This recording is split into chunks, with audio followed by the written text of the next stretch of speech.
Nenhum problema para a sua vida. Faça a sua parte. Lixo tem lugar certo. Cidade limpa. Responsabilidade de todos nós. Eu amo, eu cuido.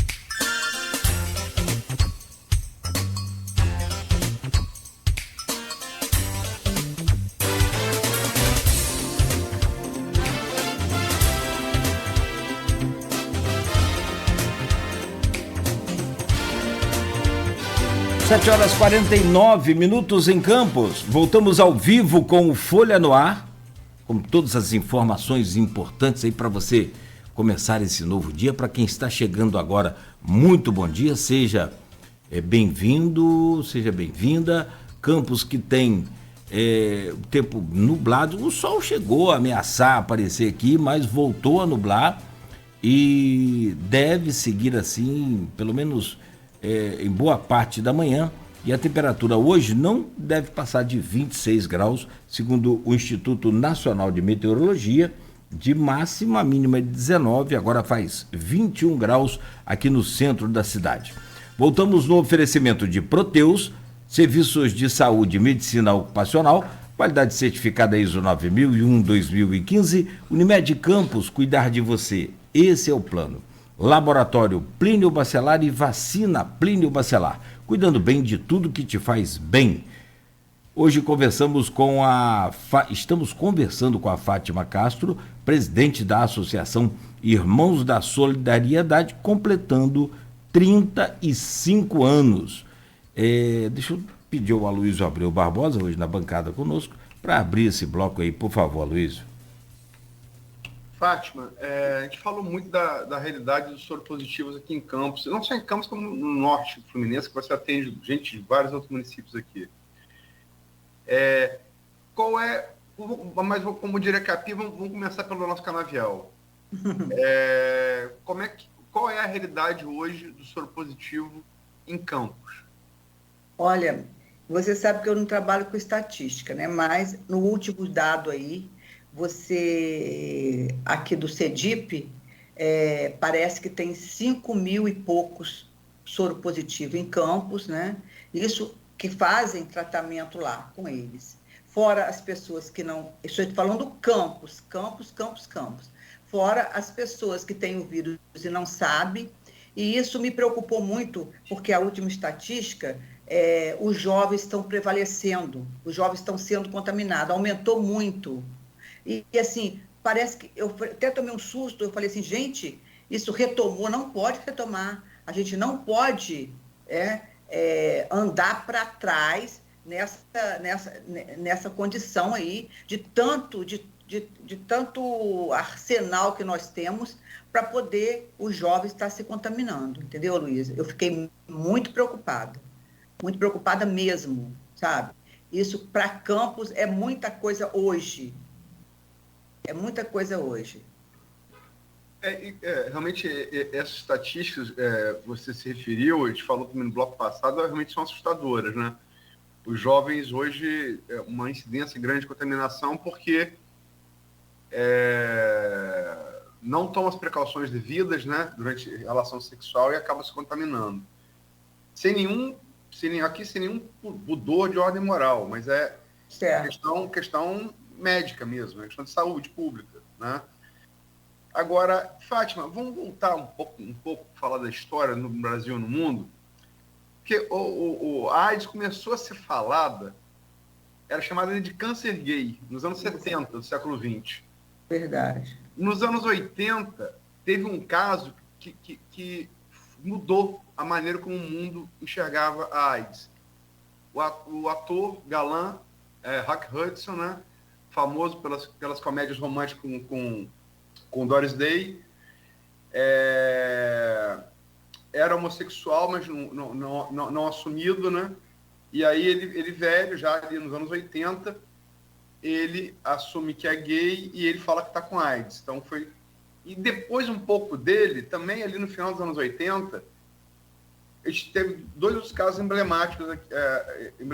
Um no mundo, que foi o jogador de basquete Magic Johnson, né? Uhum. E foi o grande jogador dos anos 80, antes de Michael Jordan. E um caso no Brasil também que foi emblemático, que foi por transfusão de sangue, né? Que foi o Betinho. Fala um pouco dessa história, Fátima. Pois é, isso realmente, ô Luiz, assustou o mundo de uma maneira, né? Mas todo mundo estava meio acomodado, tipo assim, só pega o homossexual, só pega quem fez transfusão de sangue, a gente não faz parte desse grupo de risco, as pessoas estavam acomodadas, né? E logo começou a apavorar. Eu me lembro que a primeira vez que eu ouvi falar de AIDS, eu fiquei apavorada. Tanto é, ô Luiz, que a mulher que bateu na minha porta, eu custei acreditar que ela estava com vírus. Foi uma coisa que eu neguei, eu bati o pé com Paulo Gustavo, com esse médico amigo, que ela não estava com vírus, porque era uma mulher aqui do calabouço, não era prostituta, não tomou transfusão de sangue, como que ela podia ficar com AIDS? E eu acredito que ela, na realidade, foi uma das primeiras mulheres no Brasil a ficar contaminada, principalmente aqui em Campos, entendeu? Né? De mulher mesmo. Então, aquilo caiu por terra, porque, como você falou, era um câncer gay, só quem homossexual que pegava, e tudo, e isso foi assustando o mundo, né? De alguma forma. Logo assim que foi descoberto a AIDS, daí um pouquinho mais para frente começou a surgir outras mulheres, crianças, né, com AIDS no mundo. E isso veio mostrar para a gente que ninguém está imune a nada, né? Para você ver, na instituição tem mais mulheres que homens. Eu tenho pessoas lá com 78 anos. Imagina, dos 78 anos a 23 anos. Olha só o leque, entendeu? Então, pessoas que são homossexuais, pessoas que não são, que são heterossexuais, e ficou provado que, mas graças a Deus, Aloysio, o banco de sangue rapidamente, né, ficou controlado, ninguém pega hoje mais por transfusão de sangue, e eu acho um absurdo que ainda você preenche o questionário que você é homossexual, não pode doar sangue. Até pouco tempo, umas meninas foram doar sangue e não puderam doar sangue porque elas são transexuais. Então, quer dizer, ainda existe esse tabu em cima de uma questão que eu acho que não faz sentido, né? Eu não vejo sentido nisso, entendeu? Preciso lembrar que até muito pouco tempo, até nos 80 do século passado, não foi essa época de Magic Johnson, Rock Hudson, Betinho, o homossexualismo era tipificado como patologia, como doença, né? Era. Então, o preconceito, infelizmente, sempre existiu, né, Fátima? É isso aí. E saber que ainda há psicólogos que tratam, né? Há profissionais da saúde que tratam o homossexual como uma doença, ainda, né? E paralelo, eu estava até falando com a Claudinha aqui em off, que quando eu comecei a cuidar de pessoas com AIDS, paralelo a isso, eu comecei a fazer um trabalho com as trabalhadoras do sexo, porque não tinha nada, era panfleto, não tinha internet, não tinha nada, entendeu? Não tinha, o único meio que a gente tinha, na realidade, era o rádio mais frequentemente, que chegava até as pessoas, e eu comecei a fazer esse trabalho. Eu ia à rua, fazia o trabalho com elas, entregava a camisinha, conscientizava, né? E ali eu ouvi histórias, assim, terríveis, histórias de como que muitas vezes eu tive que me esconder na rua, porque passavam pessoas para comprar o programa delas que eu conhecia. Entendeu, Luiz?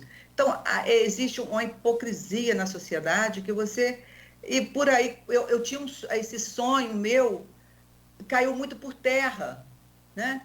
Porque você chega ali no ambiente delas de trabalho, você está ali conversando com elas, de repente para um carro, uma pessoa que você, nossa, não tem, eu não estou acreditando nisso, depois elas voltam e falam ainda que, na realidade, a pessoa foi passiva. Então, é complicado, né?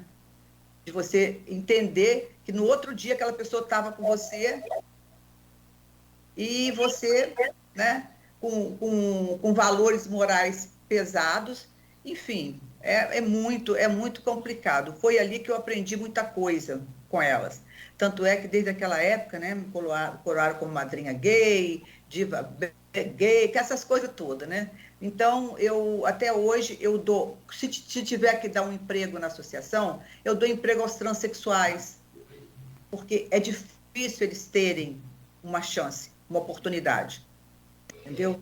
Então, paralelo... Desculpa. Não, meu Deus do céu, desculpa você, pode falar. Paralelo, desculpa. Não, é paralelo a esse trabalho da AIDS, eu comecei a fazer um trabalho com sexualmente discriminados. Eu trouxe uma carteirinha de ação social para elas, muitas brigas em relação a isso. Elas não podiam sair de dia, porque eram assim, agredidas. Para comprar uma meia, uma coisa, uma roupa, elas só saíam à noite, porque isso era um atentado ao pudor à sociedade, sabe? Eu estou falando dos transexuais, dos travestis, dos transexuais, só à noite. E com esse trabalho, a gente foi fazendo um trabalho de formiguinha, até hoje, graças a Deus, né? As pessoas são livres, né, de alguma forma, apesar de sofrer um preconceito horrível. A minha assessora mesmo, ela fez serviço social, ela não tinha um banheiro para ela poder ir. Então, às vezes, ela ficava 4, 5 horas dentro de uma faculdade, querendo urinar, fazer xixi, não tinha como fazer. É uma coisa, Luísa, que só quem está dentro para poder vivenciar, sabe? As pessoas não têm o respeito pelo transexual, não sabem o que falam, não sabem o que dizem, não pegam, isso é piada, tem coisas que não é politicamente correto mais, não é legal você falar, não é legal você abordar. Eu, às vezes, falo assim pela intimidade que eu tenho, porque elas me tratam assim, entendeu? De alguma forma, fala, bicha, comigo, sabe? Então, quer dizer, é uma coisa que você fica assim, querendo acolher essas pessoas de alguma forma. Então, a Renata é uma pessoa que hoje eu tenho muito orgulho dela, muito, mas muito orgulho dela, pessoa da minha confiança, é transexual, nasceu assim. Você contar a história de Renata, o sofrimento de Renata, desde sempre. Graças a Deus, agora ela adequou o nome dela, né? Nos documentos todos, na certidão de nascimento, enfim, são coisas que você vai trazendo consigo, você para pensar, você fala, meu Deus, é impossível que isso tenha acontecido, né? E hoje eu tenho muito orgulho, ela é assistente social, assim como outras que estão na instituição, que pelo menos tem uma carteira assinada, pelo menos tem dignidade. Enfim, Aloysio, é isso, e a gente tem muita luta pela frente ainda, né? Fátima, você falou de Renata, eu mesmo dar um exemplo dela, sua assistente, Renata Melila, uma mulher trans. Eu me lembro, porque é aquela coisa, infelizmente, é uma característica humana a gente achar que o mundo é uma reprodução nossa, né? Isso infelizmente, todos nós acabamos cometendo esses equívocos. Eu me lembro que, entrevistando a Renata, entrevistei a Renata como mulher trans, entrevistei o Átalo Sirius como homem trans. Uhum. E Renata me falou uma coisa que eu nunca tinha parado para pensar. Quantos trans você conhece em ambiente de trabalho? Não tem. Não são ofertadas vagas. E aí a pessoa precisa trabalhar para comer, por óbvio, para ter uma subsistência. E muitas delas são empurradas por isso, pelas portas de empregos formais fechados para a prostituição. Não é uma opção. é a única forma que acaba É a encontrando. única. Aham. Você lembra dessa entrevista de Renata e Aham. desse depoimento dela? Aham, é a única forma, Luísio. Você viu um transexual no banco? Você viu uma transexual no supermercado? Você não vê. É muito difícil isso. E aí, o que elas fazem? Elas partem para a prostituição. Quando não muito, abre um salãozinho, faz um cabelo, uma unha, mas para o homossexual é muito mais fácil ele ter, ele ter esse acesso ao trabalho, porque, na realidade, parece que não agride aquele ambiente, né? Mas uma transexual, infelizmente, elas sofrem muito, mas muito. Cada história que você não tem noção, sabe? Do que dói nelas. E dói em mim de alguma forma quando eu ouço isso, entendeu, Luiz? Tem aqui no streaming alguns depoimentos. A médica Sandra Maria Teixeira dos Santos, grande mulher, dignifica a profissão de assistente social. Parabéns. Obrigada. Maurício Batista, o Furel, é o 001, não vou falar 01 porque ele é lulopetista, é o 001. Né? O ouvinte está aqui desde o primeiro programa participando. Ele coloca aqui: parabéns, Fátima, um belo trabalho realizado na instituição, solidariedade e amor ao próximo. E tem o André Tavares que coloca aqui uma questão interessante que eu vou pedir para você comentar, Fátima. O medo do estigma e da discriminação, que pode também estar ligado ao medo da violência, desencoraja pessoas que vivem com HIV a revelar sua sorologia, até mesmo aos familiares e parceiros sexuais, além de prejudicar sua capacidade e vontade de acessar e aderir ao tratamento. Está correta essa afirmação do André, Fátima? Por quê? Está sim, está correto sim, porque muitas vezes a pessoa deixa de fazer o tratamento com vergonha. E para falar, aliás, a sorologia da pessoa, ela tem um direito de encontrar com a pessoa e não falar, ela se proteger. Agora, a pessoa tem medo, Aloysio, medo de falar, eu sou soro positiva, eu tenho vírus, com parceiro. Olha como é complicado isso, Claudinho. É muito complicado. Então, ela acaba escondendo isso, né? Para levar o medicamento, leva o medicamento em outro frasco, não esconde o medicamento, porque hoje não tem a AIDS, hoje você olha para a pessoa, não diz. Muito pelo contrário, a pessoa até ganha peso com os medicamentos. E isso é um conflito muito grande quando eles têm que ter a vida normal. Aí, Fátima, como que eu faço? Eu, sinceramente, eu falo, se proteja e não fala. Por quê? Isso aí é um direito da pessoa. Agora, quando você tiver um parceiro fixo, que você vê, que vai engrenar, aí, mas Fátima, eu vou falar, ele vai sumir, vai me agredir.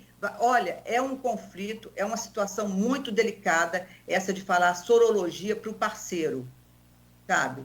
Enfim, fala ou não fala? Né, Claudinho? Complicado. Não, você fala, só para a gente virar a chave aqui, mas eu vou comentar uma matéria que eu estava lendo aqui, umas 15 as principais coisas que os portadores de HIV gostariam que a gente soubesse, que todo mundo soubesse.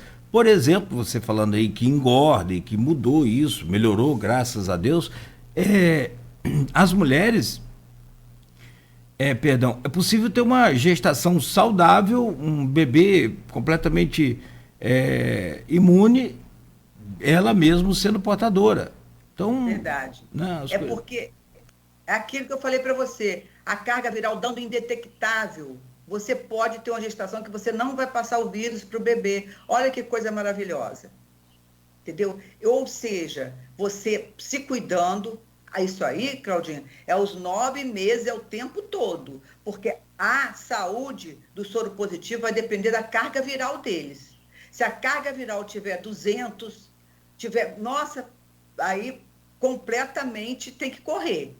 Porque vai dar detectável no teste.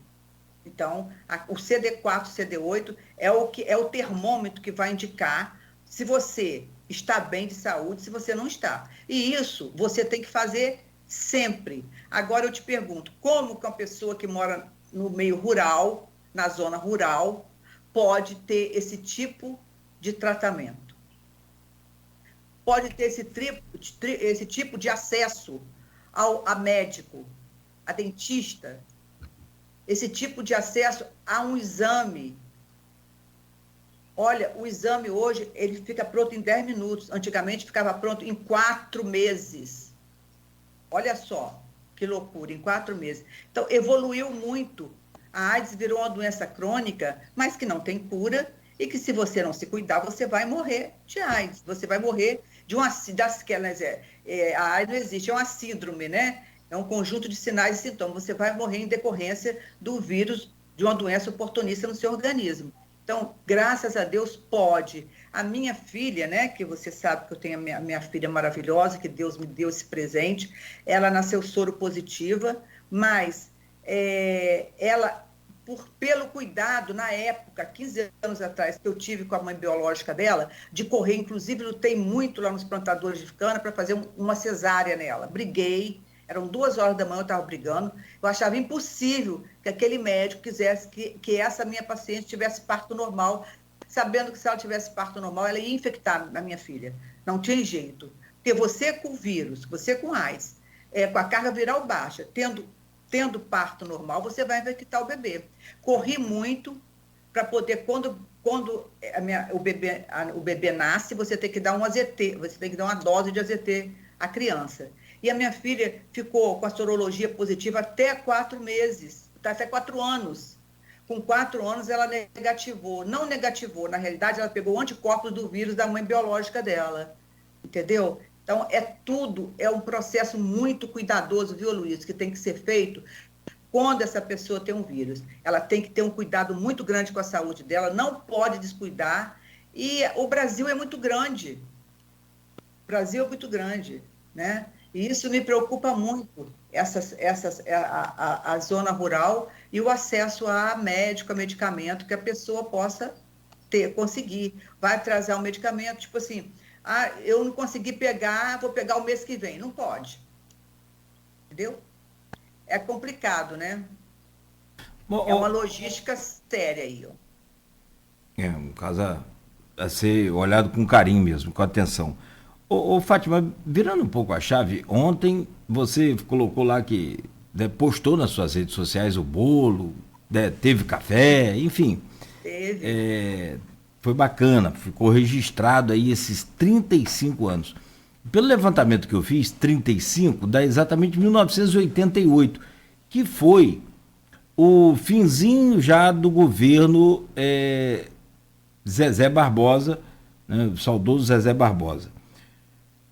Depois disso, você, de fato, a casa começou mesmo para valer, e aí você começou naturalmente a fazer seus contatos a partir de 89, quando então o prefeito era o Garotinho. De lá para cá, com o Zezé Barbosa e Garotinho, contando estatisticamente, foram 11 prefeitos, se eu não estou errado aqui na minha estatística. Meu Deus, como que eu briguei? Que Campos é um pouco diferente, né? Se você quiser fazer uma estatística para vereador, você vai ter que chamar Luiz, vai ter que pegar Cristiano também, que é bom nisso, pegar um computador bom.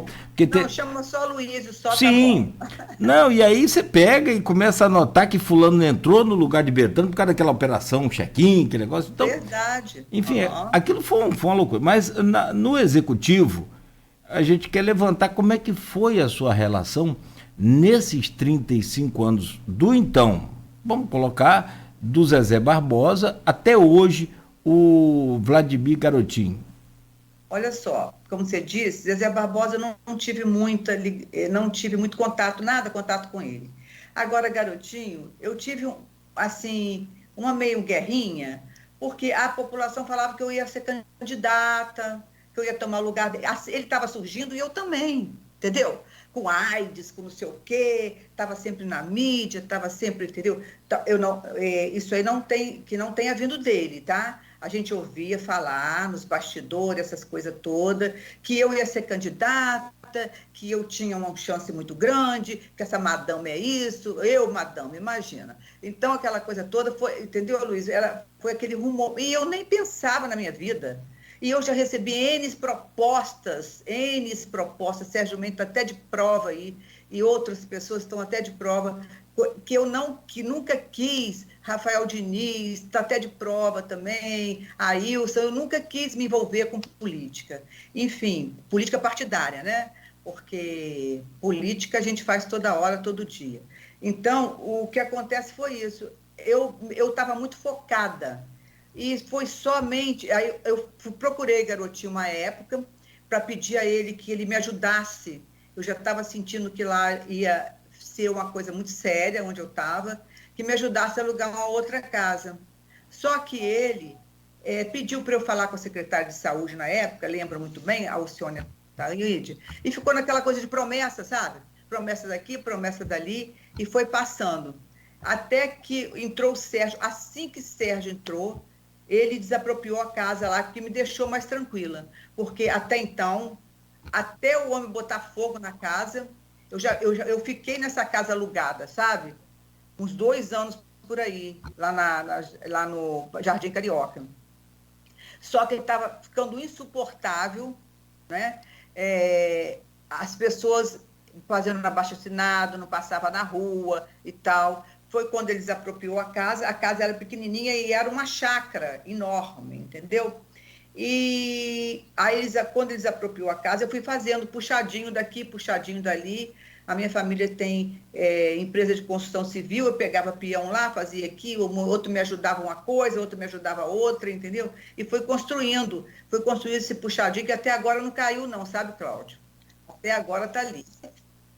Menino, eu sou muito doida. Olha, Jesus do céu. E puxava aqui, puxava ali, Luísa. Chegava mais gente, eu fazia um quarto, fazia outro quarto, fazia... Até...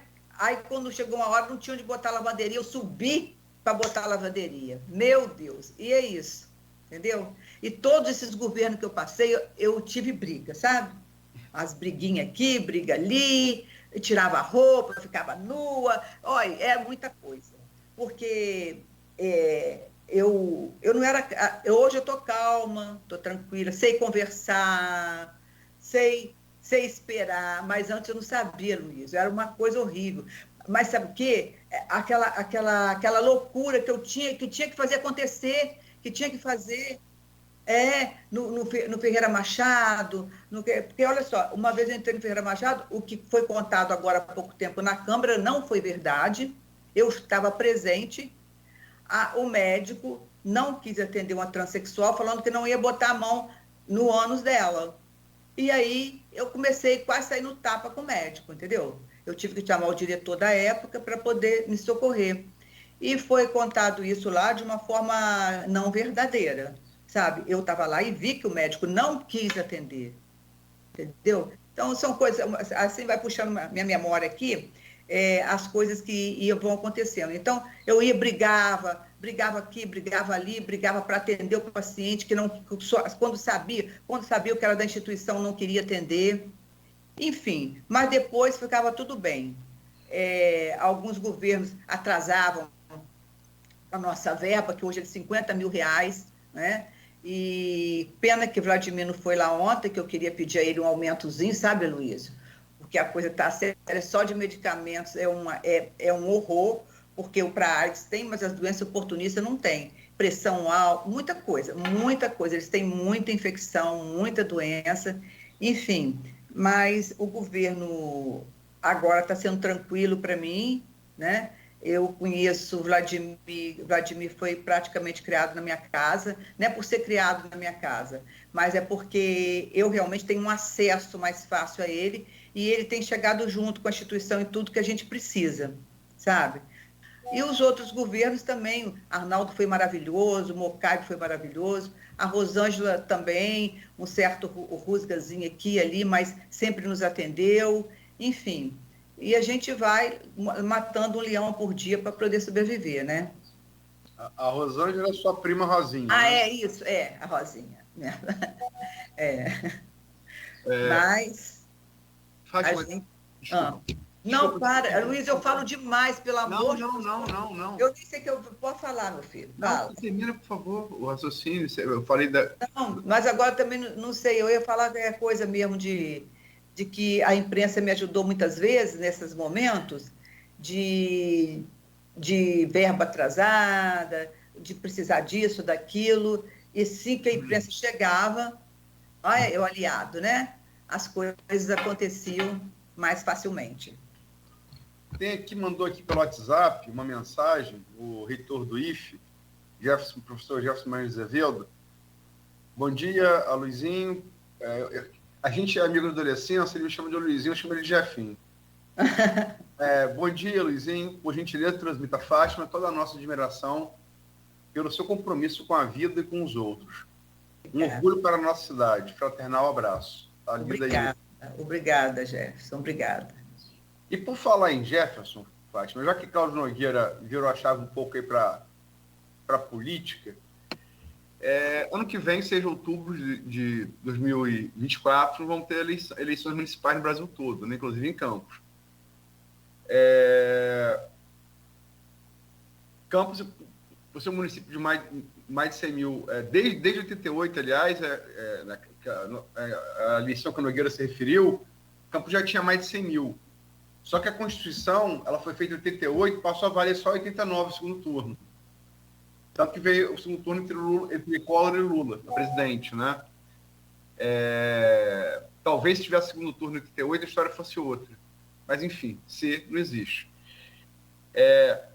A gente vai ter eleições, são menos de 15 meses, parece muito tempo, mas passa rápido. E nós temos aí 2 candidatos que me parecem candidaturas, assim, logicamente que candidato a gente só pode falar por legislação a partir de começo de julho do ano que vem. Até lá, tudo eu quero ser. Não tem nada certo.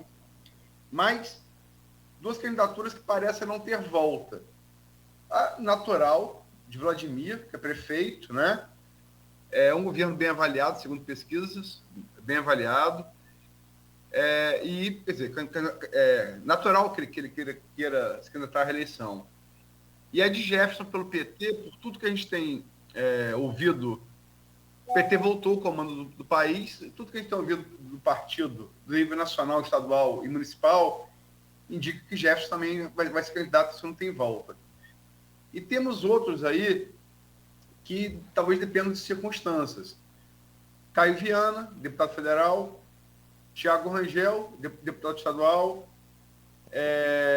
Sérgio Mendes, que ele citou aqui, ex-prefeito, né?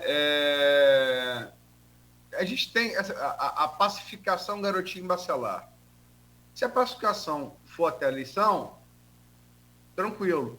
Se azedar, Marquinho Bacelar, presidente da Câmara, pode ser instado a ser candidato a prefeito. Uhum. Então, como é que você, como cidadã, aí falando da Fátima cidadã, Uhum. como é que você avalia esse cenário? Olha só, Luiz, eu como cidadã, como você falou, uma simples cidadã, eu percebo que o governo de Vladimir está sendo muito bom, pelo menos que a gente ouve falar, entendeu? Eu acredito que ele tenha muita chance de levar esse pleito aí de 2024. Só que as coisas mudam muito, né? Até lá mudam muito, sabe? Eu ouço as pessoas de um certo modo, as pessoas que vão à instituição, a população mais carente, entendeu? Eu percebo que ele está fazendo um bom governo. Mas seja quem ganhar, eu espero que não me abandone, Aloysio. Isso eu espero. Mas é isso, como você falou, uma simples cidadã que eu não tenho a sua capacidade, esse seu olhar clínico, né, Claudinho? Que você tem, que eu fico assim encantado, mais uma vez, de conversar com você. Eu fico até inibida, mas como eu levo tudo assim, vou falando, né, Aloysio? Mas eu acredito que Vladimir consiga isso aí. Pelo menos ele está fazendo um bom governo sobre o meu ponto de vista, entendeu? Sobre aquilo que eu estou vendo. Eu estou vivenciando, né? E ele tem uma empatia, ele tem uma empatia muito grande. Ele é aquela pessoa, tá? Eu quero falar para você, de Vladimir, é aquilo ali. Ele é aquilo ali. Ele não está fazendo gênero, ele não está fazendo cena, ele é esse menino. Tomara que o poder realmente não possa consumi-lo, como eu acredito que não vai consumir, porque ele é um menino muito bom mesmo, tá? Eu puxando assim, porque na realidade eu vi esse menino nascer, entendeu, Claudinho? Então fica mais fácil da gente poder falar desses valores. E eu acredito que ele realmente tem grande chance de poder estar aí em 2024 novamente. Fátima, e eleição municipal, quer dizer, tem o executivo, a majoritária que sempre puxa, chama mais atenção, mas temos também a eleição legislativa, né? Você é uma mulher forte, ativa de uma terra de mulheres fortes e ativas desde Benta Pereira, né? Está no nosso DNA, né? O lema da cidade em latim é aqui até as mulheres lutam. É o lema da cidade de Campos, né? No entanto, nós temos uma Câmara com 25 assentos e nenhuma mulher na Câmara. Eu não vou nem falar um trans ou um homossexual assumido, porque aí mas não temos mulher. Como é que você vê, como é que você, como mulher e como cidadã, vê a importância dessa eleição também para a Câmara Municipal? Luiz, eu vejo que eu, como mulher, eu sempre me neguei a me candidatar.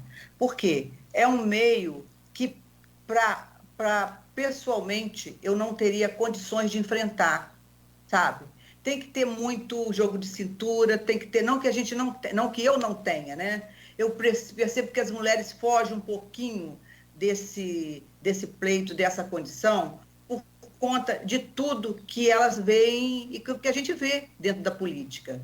Eu, principalmente, eu fujo, porque eu não teria como, Aloysio, negociar certas coisas, fazer certos conjavos, assim, entendeu, Aloysio? Eu tenho muito receio, porque o que a gente vê dentro da política, com raríssimas exceções, é uma coisa muito difícil. Eu não sei se eu respondi a sua pergunta, mas ficou no ar, né, Aloysio? Eu vou só para você, como mulher e como cidadã, você é campista ou de Itaperuna? Eu sou miracimense, de Miracema. Mas você está há quantos anos em Campos? Sei lá, perdi até as contas. Você foi criado em Campos, passou a vida como eu. Também sou de Niterói, mas fui criado em Campos. Como campista de adoção, como mulher, você acha que a Câmara Municipal tem que necessariamente, as mulheres de Campos e os homens não machistas de Campos têm que acordar para a necessidade de ter uma voz feminina na Câmara Municipal? Com certeza, isso aí, com certeza. Com certeza. Isso aí teria que acontecer, tem que acontecer mesmo, porque as candidatas que aparecem não são apoiadas nem pelas mulheres, né? As mulheres, você vê, a mulher praticamente não vota em mulher. Então, começa por aí, o preconceito de alguma forma, o estigma de alguma forma. Por que será que mulher não vota em mulher, né? Podia levantar uma bandeira em relação a isso aí, não é mesmo? E aí ficaria interessante, né? Esse quadro. E olha, teríamos a maioria. Nós somos a maioria, né? Não, é isso que eu ia falar agora. Teríamos a maioria, né? Mais de 50% da população brasileira é feminina, com poder de voto também feminina. Então, me cabe uma pergunta aqui que eu acho que nunca ninguém te fez. Você vem candidata? Nem pensar, meu Deus do céu. Todo ano as pessoas me oferecem, vem. Não, deixa eu quietinha, lá com essa minha bandeira que já está pesada demais, entendeu? Deixa eu gritar, ficar nu eu não posso mais porque as coisas caem agora, então eu tenho que tirar mais ou menos só até aqui. Então, na realidade, a gente não quero não, Claudinho. Para mim não dá. Nessa encarnação não. Entendeu? Seria uma voz, né? Seria uma força lá na Câmara. E eu não estou dando de mosca azul, não. Tô só, quem sou eu? Até porque eu não tenho esse poder, não, essa pretensão, não. Mas eu não sei, porque nunca seria... a política partidária assim, me fascinou. Entendeu, Aloysio? Nunca me fascinou, nunca me deixou assim, aguçada por saber, por estar por trás. Agora, né? Daqui a pouco começam as pessoas me procurando. Aí sim. É uma coisa, quer conhecer a casa, me procurando para ajudar aqui, ajudar ali. E eu digo, eu não posso manifestar, não posso tomar partido de nada. A casa está aberta, nós não temos partido. Quem quiser visitar a instituição, vai visitar a instituição. Não tem essa de repente, eu poder levantar uma bandeira, um partido, e falar assim, não, eu estou em campanha para fulano. Não dá, até porque a casa precisa de todo mundo, né? Então, é isso, Claudinho. Pois vamos montar aqui, Aloysio, uma promoção junto com o Cineflix. Estou vendo aqui uma chamada aqui da Barbie. Para a gente mandar uns ingressos aí para a Casa Irmãos da Solidariedade, para você levar aí quem você quiser lá para o cinema. Vou me comprometer com você e fazer essa... Ai, que bom, eles vão adorar. Obrigada, então. Se não, você disse que tem 40 hoje, né? Se eu não conseguir tudo, pelo menos um pouco a gente consegue. Os que podem ir, né? Que estão aptos para poder caminhar aí, a gente, se você conseguir, será muito bem-vindo. Pode anotar que a gente vai, junto aqui do Cristiano, do Aloysio, a gente faz essa... Para gente falar com o nosso patrão, né? Falar com o homem que manda lá. Não, mas a gente consegue, tem certeza absoluta que... Não, sim, lógico. Bela ideia, parabéns. Não, para nós, aqui é do grupo. E aí a gente manda e entrega aí a você, e você leva esse pessoal lá para passear um pouco, se divertir e ver esse filme que estreia agora. Acho que hoje é dia 19, amanhã. Dia 20 que estreia, amanhã. Já comprei até uma blusa rosa. Todo mundo vestindo rosa aí. Vamos todo mundo de rosa para lá. Ô Fátima, são 8h29. Eu queria abrir aqui para a gente abrir o encerramento, para a gente fechar, mas deixar você assim de forma bem à vontade e, como diria a Xana Carla, pode soltar as frangas, fique à vontade. Você falou que tem receio de falar com o Aloysio, fique à vontade. Você é sempre você em qualquer lugar, isso é muito bacana, é muito bom. Receio na brincadeira, que sim, a Luísa claro. É do coração, sim. Ela é uma pessoa, sabe? Obrigada mais uma vez por você ter ido à casa, obrigado pelo seu gesto, que é um gesto... Eu conheço o coração de Aloysio já há tempo, tem foto sua na instituição, você magrinho, não que você esteja gordo, mas assim, sabe? Nossa, assim, muito novinho, Aloysio, você acredita? Vou tirar a foto e mandar para você. Lá na instituição. Então, eu conheço o coração de Aloysio, eu sei que é lindo. E obrigada mais uma vez pelo seu gesto de ir lá levar os alimentos na passagem de 24 anos de Ícaro, que está lá, ó, muita luz. Eu cortei você, tá vendo como que eu sou sem educação, Claudinho? Não, de forma nenhuma. Aqui a gente está tentando aqui não te atrapalhar. Não, da onde? Que na verdade é minha especialidade, atrapalhar. Desculpa eu não ter ido aí pessoalmente. Nada, sem problema. Problema no menisco, meu filho. Olha só, aqui que maravilha. Claudinho. Não é exclusividade sua, não, meu filho. Eu também estou com problema nos meniscos, nos tendões, acho que está na casa toda. Meu filho. Então, Fátima, deixa eu te agradecer mais uma vez e trazer o Aloysio aqui também para fazer esse fechamento com você. Ficar à vontade, Aloysio, por favor. Agradecer a Fátima, bela entrevista. Eu acompanho o trabalho dela há muito tempo, né? Como eu já disse aqui, como ela, eu não sou campista de nascimento, mas somos de criação. E nos consideramos. Nossa vida foi em campos, famílias em campos. E como campista por adoção, assim como Fátima, tenho muito orgulho dessa mulher, do trabalho dela. Muito orgulho. Obrigada de coração. Obrigada, querido. Você mora no meu coração, você sabe disso, sabe? Uma pessoa que eu estimo, você também, Claudinho. Aloysio, eu lembro uma vez que a gente cortou a água lá da instituição, não sei se foi a água, se foi a luz, ele conseguiu pagar todos atrasados. Eu lembro tudo, Aloysio. Não lembro, entendeu? Não sei se foi a água ou se foi a luz, mas você foi lá, conseguiu que a gente não pagasse, foi até a instituição, enfim, são coisas que a gente não esquece, né, Claudinho? Que a pessoa, de repente, naquele momento te acolhe, coloca você no colo e tira você daquele sufoco, enfim. Esse é o Aloysio, né, Aloysio? Os momentos, o cérebro da gente, ele grava muito o quê? Os picos, né? Os momentos bons, felizes, alegres, aqueles momentos mais tristes, mais complicados. E esses aí que são aqueles momentos de socorro imediato, Nossa. Uhum. isso aí não tem como apagar da memória de ninguém. Tem não, meu filho. A não ser um ingrato, né? Que não é o caso aqui. Então, fica aí essa gratidão, é muito bacana. Acho que é um valor que o ser humano precisava preservar muito, cuidar muito. Gratidão, né? Eu sou muito grata. É a só... palavra que eu mais uso na minha vida, gratidão. Eu sou grata, grata, grata mesmo, tá? Às pessoas, aos colaboradores, a todas as pessoas que me tiraram do sufoco de alguma forma lá na instituição e que me tiram até hoje, sabe?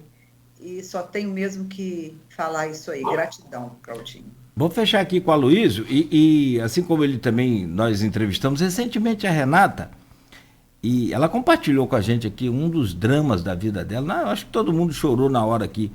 Ela fazendo a faculdade dela, né? Concluindo já. E o quanto ela sofreu naqueles corredores lá, como você falou, do banheiro. Ela sofria preconceito, importunação dos corredores. Era um negócio... Aqui, em pleno século XXI, né? Meio que inacreditável. E numa faculdade onde você onde você tem um centro de formação, aqueles jovens, ou todos os estudantes, dependendo da idade, estão ali de cabeças abertas para receber informação, conhecimento, enfim, e praticando o que muitas das vezes aprenderam com os pais. Pode ser. Mas fica aqui, por ela, então, pela Renata, o nosso abraço aqui da equipe do programa, de todo o time aqui do Folha no Ar, para todos os integrantes lá da sua equipe e também os acolhidos pela Casa Irmãos da Solidariedade, nosso carinho, nosso amor e respeito acima de tudo. Fátima, muito obrigado, bom dia para você. Obrigada a você, obrigada, Luiz, pelo convite, obrigada pela oportunidade. Desculpa as besteiras que eu falei, as perguntas que eu não soube responder, mas respondi, queria sair meio pela tangente, mas, Fátima Castro é assim, né, Aloysio e Claudinho. Um beijo grande, obrigada por tudo. Vou esperar a sexta da Folha, da feijoada da Folha. Ei! Um beijo na Diva, beijo em todos aí. Está confirmado, vai ser Country esse ano. Ontem eu acabei, só para fechar aqui, Luiz, 8h35, eu estava conversando com Diva e Laura ontem à tarde, aí a gente falou sobre feijoada, vai ter esse ano. Não pode deixar de ter. Já ligou. Isso, e vai ser feijoada country, e avisar as mulheres para não comprar esse salto alto não, porque lá é grama. Não vai. Meu Deus! Você compra uma bota aí, Fátima, um trem desse aí, porque senão vai afundar lá no gramado lá. E eu tive que descer do salto, né, Claudinho? Por favor. Que agora com esse problema no joelho. Sim. De tênis, então, de tênis fica mais. Eu calcei tênis na minha vida, tô calçando. Aí. Meu Deus, que derrota. Ai, Jesus. Mas é muito mais confortável, né, não? É verdade. Tá bom, Fátima. Obrigado. Vai com Deus. Beijo, Aloysio. Beijo no seu coração. Beijo a todos, tá? Obrigada, querido. Valeu. Bom, são 8h36 em Campos, 8h37. Fechamos aqui o Folha no Ar. Meu caro Aloysio, amanhã, a gente passei, já era tarde, ontem era noite, o Luiz Alberto, o ex-vereador Neném, vai estar conosco aqui no programa a partir das 7 horas da manhã, ok?